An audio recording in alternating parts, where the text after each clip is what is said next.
আসসালামু আলাইকুম দর্শকবৃন্দ, আপনাদেরকে আজকে একটা স্পোকেন ইংলিশের রুল শেখাবো এবং এর পূর্ণ গঠনটা আপনাদেরকে জানাবো। দর্শকবৃন্দ, যখন আমরা বলতে চাই যে আমার কোনো কিছু করতে ইচ্ছে করছে, এক কথায় কোনো কাজ করতে ইচ্ছে করছে, এমন এমন যদি বোঝাতে চাই, তাহলে আমাদের ফিল লাইক ফ্রেজটার ব্যবহার করতে হবে। ফিল লাইক, এখানে ফিল লাইক বলতে ইচ্ছে করছে, অর্থাৎ কোনো কিছু করতে ইচ্ছে করছে।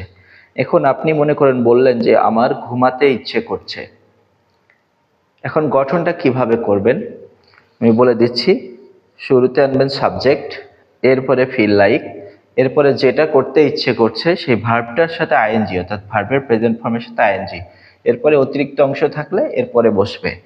উদাহরণ হিসেবে আমি এখানে একটা বাক্য লিখেছি, আমার ঘুমাতে ইচ্ছে করছে।